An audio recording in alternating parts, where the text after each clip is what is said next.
Hello, everyone. It's Stacy with Bridges 527 here to chat about Thor. So, um, the movie's been out for a minute now. Probably most of you have seen it, but I want to take the opportunity to really talk about some of the themes because it's actually really, whether you like the movie or not, there's actually some really important concepts in this movie, not only for us to examine our own selves, but also to have conversations with others. So, a brief kind of description of the story and the setup here is that this man Gore, Christian Bale's character, has he and his daughter. It starts with them going through a desert, and they are literally dying of starvation and thirst. And she dies, and he is just grief struck, and as any good father would be. And he goes. Suddenly, there's an oasis, and he finds the God that he and his daughter had served. And this man is a narcissist pig, and he is just celebrating life. And when Christian Bale comes to him, he's like, "Oh my gosh, you're my God. Like, I've served you all my life, and my daughter's dead, and she died serving you and honoring you and whatever." The God laughs at him and basically says, when he's like, "But she served you, like, why don't you have any compassion on this?" And he goes, "Well, as well, she should have. She should have served me." And he's like, "Look, there will always be more followers. Like, I don't need to save you. I'll have plenty more." And there is no response of compassion. He mocks Christian Bale's pain and could care less what happens to him. And so,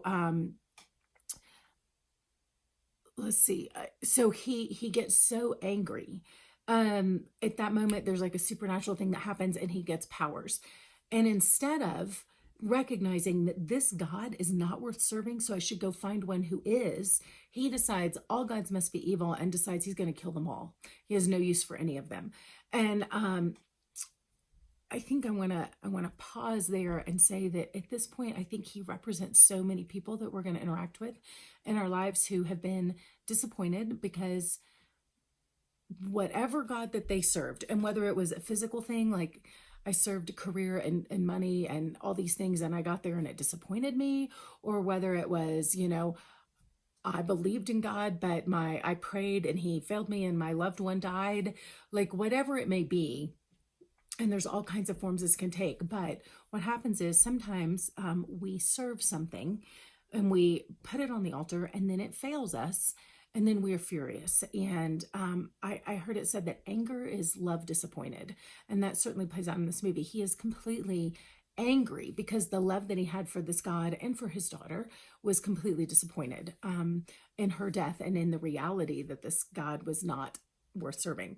So another thing that a quote that I love is that most people have rightly rejected a wrong view of God.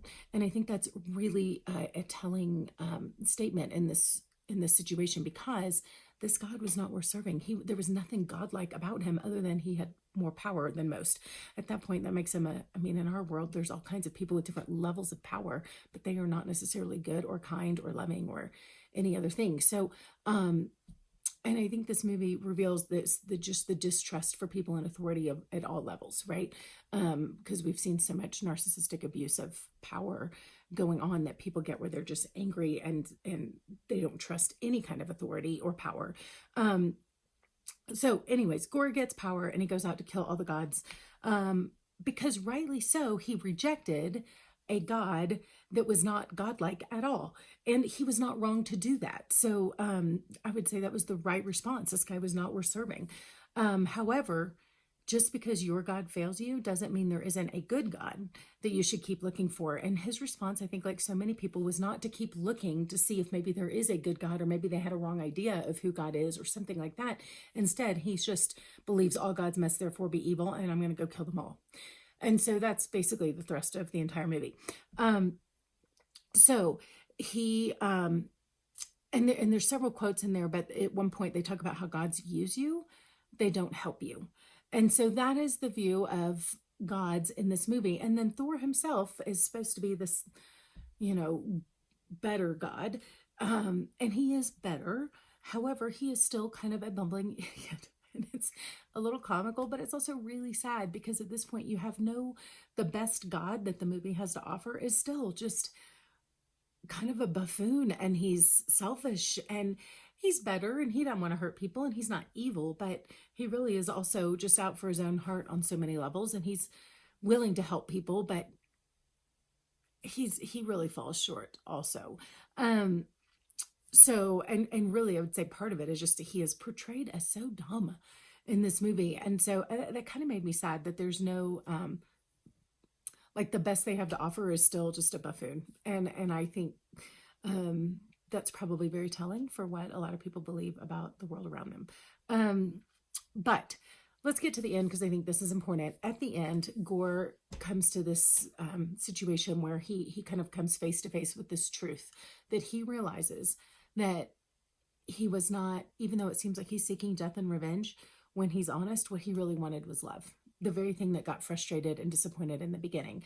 His heart longed for love, not so much revenge. However, I think the reality is he had to come to a point, and this is a point that most of us have to face over and over, frankly, in our lives, is that sometimes we would rather hold on to our right to be wounded and offended and to be justified in that. We'd rather hang on to our anger and feel right about it than actually just forgive and let go and be happy and be healthy, be whole. So that anger and that bitterness, that unforgiveness is toxic and it absolutely destroys us from within. But so often we would rather hang on to that because it feels good to be right about being angry, right? Like they offended me and I can't let go of it. So we would rather hold on to that than actually be healthy and find forgiveness for something. And if we want to find love, we have to walk in that place of forgiveness. You really can't love and hold on to bitterness well at the same time. Those two don't coexist. So you become a really split kind of person, like a very unhealthy person if you're trying to hold both of those at the same time. So he kind of has to make a decision at the end of the movie. What's he going to do? What's more important to him? And again, I think this is an important thing to not only search ourselves, but as we're talking to other people as well, to kind of recognize, like, what are you looking for? Because I think most people, and this is a great thing that the movie brings up, most people are actually looking to find love. And they want that in God. They want perfection. They want all these things and power and authority in a God, but they really want to know that he loves them and he is going to care for them, which is the very thing that the God had compassion for the death of his daughter, there would have been such a different response. But his mockery of Christian Bale's, of Gore's pain was what absolutely infuriated him, as it should have, right? So when we are talking to people and we can start asking, like, instead of being defensive, like, what do you mean you don't believe in God, or you need to believe in my God? How about we slow down and we just ask them, like, tell me about the God you don't believe in.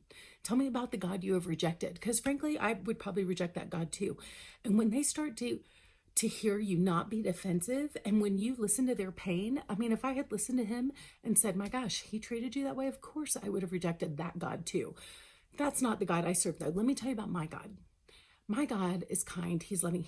He died for my sins. He raised the dead. He came to serve. He washed people's feet. He hung out with the lowly. He didn't just hang out in palaces and with the rich and the popular. Like, he loved people. He served. He did all these things. And they're like, well, that's really different than the God I just met. Yeah, well, let me tell you about him, you know? So, and then sometimes they want to say, well, Jesus is cool, but the Father's like, I don't like God. Well, okay, but the Bible says that if you've seen Jesus, you've seen the Father, and that they are one, and that Jesus came to reveal the Father. So Jesus is always perfect theology.